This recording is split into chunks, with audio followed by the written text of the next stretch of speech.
Hello traders, வணக்கம். என் பேர் Sathishkumar. Welcome back to Kandango academy. So இந்த வீடியோவில் நம்ம என்ன பார்க்க போகிறோம்னா, ஸ்டாக் மார்க்கெட்டில் ஒரு ஷேரை நம்ம எப்படி பை பண்ணுறது, எப்படி செல் பண்ணுறது எப்படிங்கிறத ஃபுல் டீட்டெயிலாக பார்க்கலாம். ஃபர்ஸ்ட் நம்மக்கிட்ட டிமேட் அக்கௌண்ட் இருக்கணும். ஸோ என்கிட்ட இருக்கிற demat account angel broking. So என்னோடய டாக்குமெண்ட்ஸை கொடுத்து நான் என்னோடய பேங்க் டீட்டெயில்ஸை கொடுத்துருக்கேன். அண்ட் இந்த டீட்டெயில்ஸ்லாம் கொடுத்தா மட்டும்தான் நம்மளுக்குன்னு ஒரு தனியாக ஸ்பெசிஃபிக்காக டிமேட் அக்கௌண்ட் நம்மளுக்கு க்ரியேட் ஆகும். இப்போ நான் சிம்பிளாக என்னோடய டிமேட் அக்கௌண்ட்டில் ஃபண்ட் எப்படி ஆட் பண்ணுறது, மினிமம் ஒரு 100 rupees நான் எப்படி ஆட் பண்ணுறதுங்கிற ஒரு சின்ன ப்ரொசீஜர் நான் உங்களுக்கு ஷோ பண்ணுறேன். என்னோடய ப்ரொஃபைல் போய்ட்டு என்னோடய ப்ரொஃபைலில் பார்த்தீங்கன்னா என்னோடய ட்ரேடிங் பேலன்ஸ் 0 இருக்குது. நான் மினிமம் 100 rupees ஆட் பண்ணுறேன். ஆட் ஃபண்டுங்கிற ஆப்ஷன்ஸை செலக்ட் பண்ணால் எனக்கு இன்னொரு டேப் ஓப்பன் ஆகும். இந்த டேப்பில் நான் எவ்வளோ ஃபண்ட் ஆட் பண்ண போகிறேங்கிறது ஜஸ்ட் இங்கே அமௌண்ட்டை என்ட்ரு பண்ணணும். Just 100 rupees. இதுக்கு பேமெண்ட் மோட் பார்த்தீங்கன்னா 100 rupees ஃபண்ட் ஆட் பண்ணுறதுக்கு QR code and UPI, internet banking, ICICI net banking, இந்த மாதிரி 4 ஆப்ஷன்ஸ் கொடுத்துருக்காங்க. இதில் எனக்கு ரொம்ப சிம்பிளான ஒரு ஆப்ஷன் என்ன, QR கோட் ரொம்ப ஈஸி. நான் ஜெனரேட் QR கோட் கொடுத்துட்டேன்னா எனக்கு அடுத்த ஸ்டெப்ஸ் உடனே எனக்கு QR கோட் ஜென்ரேட் ஆகும். இப்போ செலக்ட் பண்ணிவிட்டேன். இந்த QR கோடுக்கான வேலிடிட்டி ஒன்லி 10 minutes மட்டும்தான்.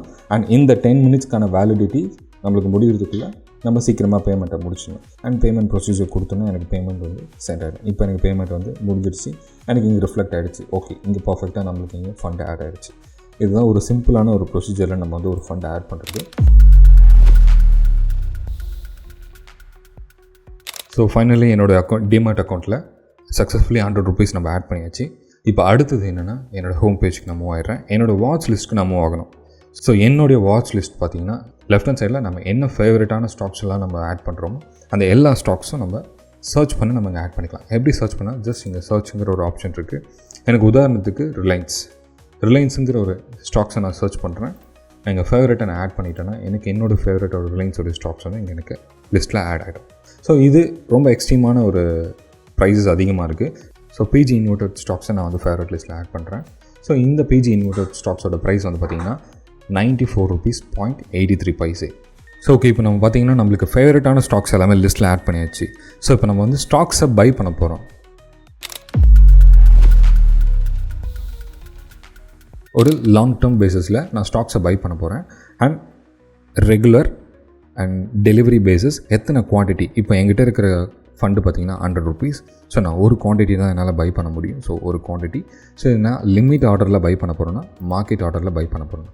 லிமிட் ஆர்டருங்கிறது இப்போ 94.83 பைசையில் இருக்குது. இப்போ நான் 94 rupees வரும்போது மட்டும்தான் நான் பை பண்ணுறதுக்கு that is call limit order. And market orders அப்படிங்கிற மார்க்கெட்டில் என்ன ப்ரைஸஸ் இருக்கோ அந்த ப்ரைஸஸ்க்கு நம்மளுக்கு எக்ஸிக்யூட் ஆகிடும். அண்ட் பிளேஸ் யுவர் ஆர்டர்ஸ் அப்படிங்கிற ஒரு ஆப்ஷன்ஸ் இருக்குது. ப்ளஸ் அதில் தான் மார்ஜின் ரெக்வயர் நம்மளுக்கு எவ்வளோ ரெக்வயர்மெண்ட் இருக்குது, நீங்கள் ஷேரை பை பண்ண போகிறீங்கன்னா எவ்வளோ சார்ஜஸ் ஆகுங்கிறது இன்டெப்த் டீட்டெயில்ஸை நம்மளுக்கு ப்ரெசென்ட் பண்ணுறேன். ஓகே, இப்போ நான் இந்த ஷேர்ஸை நான் பை பண்ண போகிறேன். ஸோ பிளேஸ் யுவர் ஆர்டர்ஸ் அப்படிங்கிற பட்டன்ஸை நான் செலக்ட் பண்ணணும். So place your order button select பண்ணால் எனக்கு ஸ்டாக்ஸ் எக்ஸிக்யூட் ஆகிடும். Your order is executed. So 94.83 பைசையில் நம்மளுக்கு எக்ஸிக்யூட் ஆகிருக்கு. அது நம்ம ஆர்டர் புக்கில் போய்ட்டு நம்ம பார்த்தா செக் பண்ண தெரிஞ்சிடும். இங்கே ஓப்பன் ஆர்டர்ஸ் அப்படின்ட்டு இருக்குது. இது ஓப்பன் ஆர்டர்ஸ் எதுக்காகனா, சப்போஸ் நம்மளோட ஆர்டர்ஸ் எதாவது பெண்டிங்கில் இருந்துச்சுன்னா என்ன status pending and limit orders நம்ம யூட்டிலைஸ் பண்ணியிருந்தோன்னா ஸோ அதுக்கான டீட்டெயில்ஸ் நம்மளுக்கு காட்டும். ஸோ ஓப்பன் ஆர்டர்ஸ் எதுவுமே இல்லை. அண்ட் ஆர்டர் ஹிஸ்ட்ரியில் பார்த்திங்கன்னா நம்மளுக்கு ஆர்டர் எக்ஸிக்யூட் ஆகிடுச்சா, சக்ஸஸ்ஃபுல்லி எக்ஸிக்யூட்டட், என்ன டேட் என்ன டைமில் நம்ம பை பண்ணியிருக்கோம் அண்ட் என்ன ப்ரைஸில் நம்ம பை பண்ணியிருக்கோங்கிறது எல்லா டீட்டெயிலும் நம்மளுக்கு காட்டும். அண்ட் என்ன ஸ்டாக்ஸ் அண்ட் டெலிவரி பை பண்ணியிருக்கோம், ஒரு ஷேர் ஒரு குவான்டிட்டி மட்டும்தான் மார்க்கெட் ஆர்டரில் நம்ம ப்ளேஸ் பண்ணியிருக்கோம். அண்ட் 94.83 பைசையில் நம்மளுக்கு பை ஆகிடுச்சு. ஸோ இது பொசிஷன்ஸ்லாம் நம்மளுக்கு எங்கே தெரிய வரும் அப்படிங்கிறத நம்ம பார்க்கலாம். இப்போ பொசிஷன்ஸில் பார்த்தீங்கன்னா அண்ட் நம்ம வாங்கின ஷேர் PG இன்வெர்டட் ஒரு ஷேர் வாங்கியிருக்கோம். அண்ட் 94.83 பைசை எக்ஸிட்டுங்கிற ஒரு ஆப்ஷன்ஸ் இருக்கும். அந்த ஆப்ஷன்ஸை நான் செலக்ட் பண்ணும்போது எனக்கு பர்ஃபெக்டாக என்ன காட்டும், எக்ஸிட் மார்க்கெட்டில் எக்ஸிட் ஆகணுமா, எத்தனை குவான்டிட்டி, அதாவது நம்ம எத்தனை ஷேர் வாங்கியிருக்கோம். சப்போஸ் நம்மக்கிட்ட 10 ஷேர் இருக்குது, அதில் ஒரு ஷேரை மட்டும் எக்ஸிக்யூட் பண்ணுறது வந்தால் நம்ம 1 குவான்டிட்டி மட்டும் கொடுத்துட்டு நம்ம எக்ஸிட் பண்ணிக்கலாம்.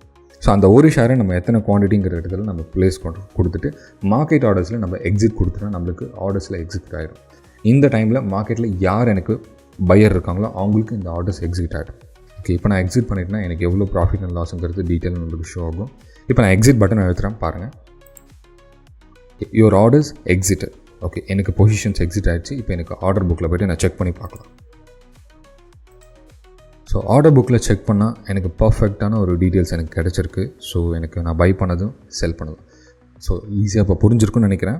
ஒரு ஷேரை எப்படி பை பண்ணணும், ஒரு ஷேரை எப்படி செல் பண்ணணும்.